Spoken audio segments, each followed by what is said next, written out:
Habib Ali bilang pada malam 19 malam khatam.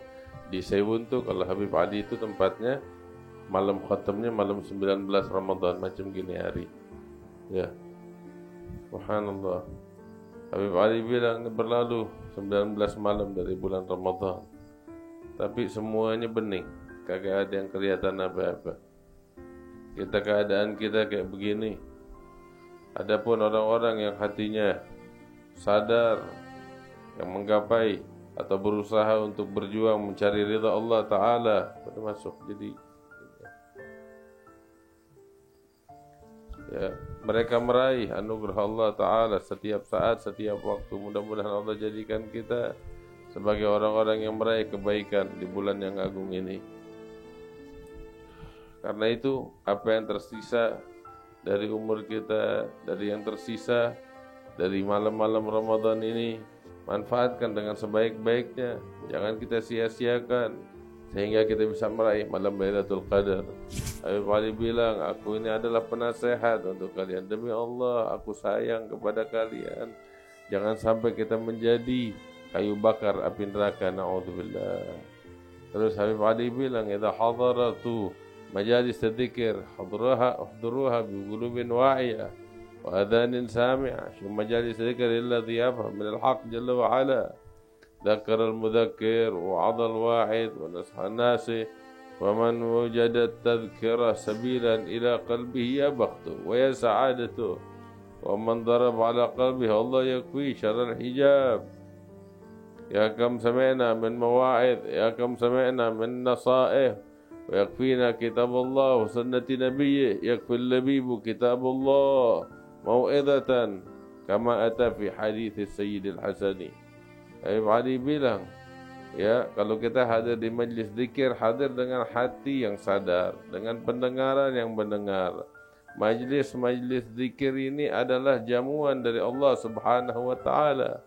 Penceramah ngingetin kita, yang memberikan mau'izah ngingetin kita, yang memberikan nasihat telah mengingatkan kita.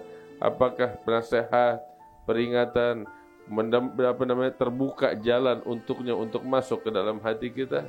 Orang yang hatinya terbuka untuk mendengarkan nasihat, ya bakhtu, beruntung dia, kebahagiaan untuknya. Tetapi orang yang hatinya ditutup sehingga nasihat gak bisa masuk ke dalam hatinya, orang yang semacam ini adalah orang yang terhijab dari Allah Subhanahu wa Ta'ala. Berapa banyak kita mendengar mau'izah, berapa banyak kita mendengar nasihat. Cukup bakal kita Al-Quran sebagai nasihat, cukup bakal kita sunnah Nabi Muhammad sebagai nasihat bakal kita. Habib Abdullah Haddad bilang, yakfil labib, cukup bagi orang yang berakal Al-Quran sebagai mau'izah, sebagaimana yang disebutkan di dalam hadis oleh Nabi Muhammad sallallahu alaihi wasallam. Terus Habib Ali bilang di sini, beliau katakan, al-hikmah al-ilahiyah laha ta'alluq bi jami'il makhluqat, ma min makhluq min al-makhluqin illa wa lahu ittisal qawi bil hadratil ilahiyah, as-sa'id wasyaqi, al-qarib wal-ba'id, al-ta'i wal-'asi, wal-'alim wal-jahil, wal-muqbil wal-mudbir.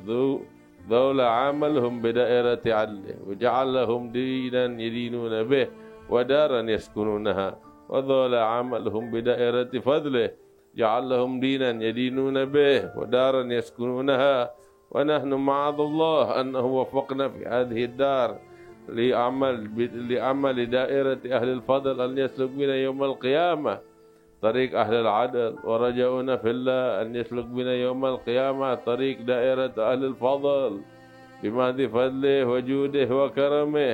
Ini segala sesuatu tuh di alam semesta ini pasti di bawah ketentuan dari Allah, di bawah pandangan Allah Subhanahu wa Ta'ala. Dia yang mengatur segalanya, orang surga maupun orang neraka, orang yang dekat maupun yang jauh, yang taat, yang maksiat, yang alim, yang jahil, yang mencari Allah atau berpaling dari Allah. Semuanya ini di bawah ketentuan Allah, di bawah aturan Allah. Dan Allah Subhanahu wa Ta'ala, ya, Allah Subhanahu wa Ta'ala dengan hikmahnya, dengan keagungannya memilih kelompok orang untuk untuk dimurkai, untuk dibinasakan oleh Allah Subhanahu wa Ta'ala. Di dunia mereka punya kelompok, di dunia mereka punya amalan yang dengan berkat amal perbuatan itu mereka dibinasakan oleh Allah Ta'ala di dunia dan di akhirat dan dimasukkan ke dalam api neraka, na'udzubillah. Dan sekelompok orang yang lain dipilih oleh Allah untuk dibahagiakan, untuk dimasukkan ke dalam surga.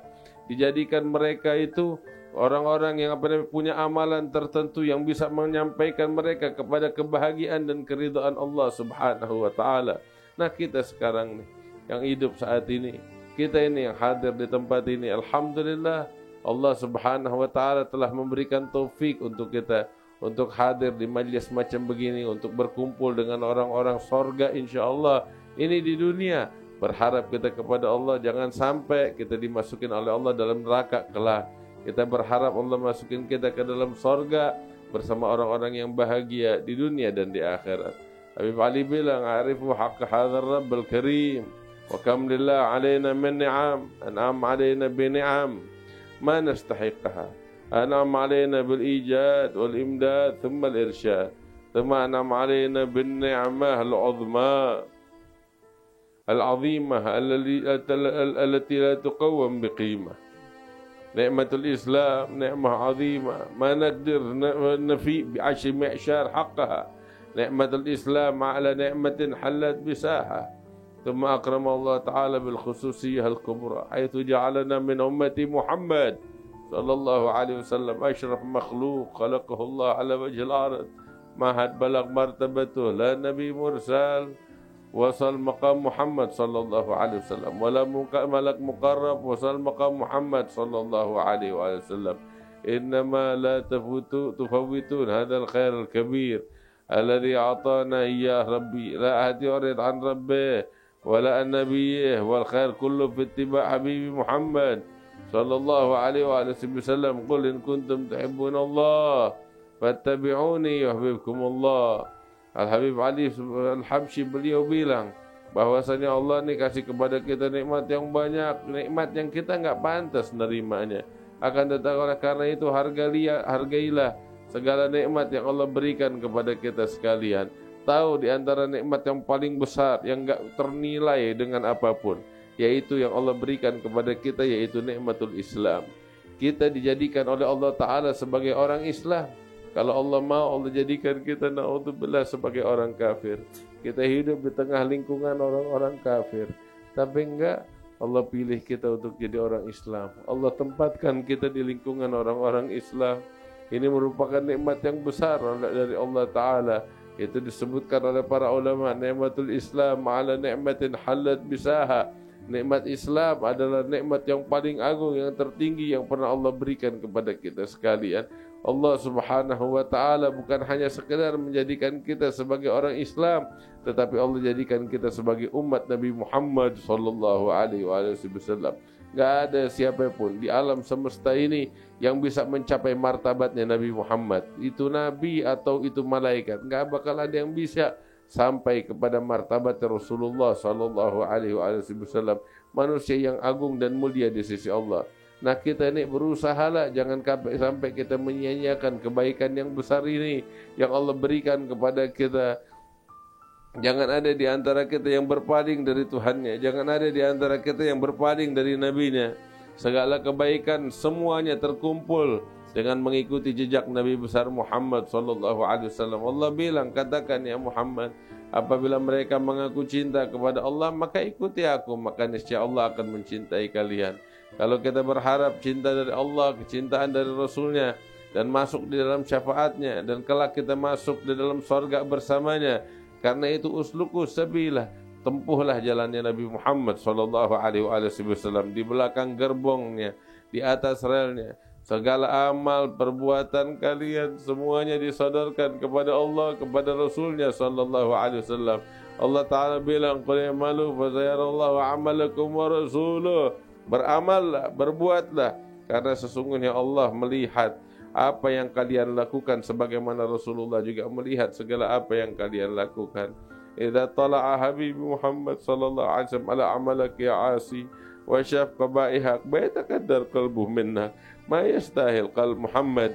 Habibi Muhammad sallallahu alaihi wasallam yatakaddar minnana.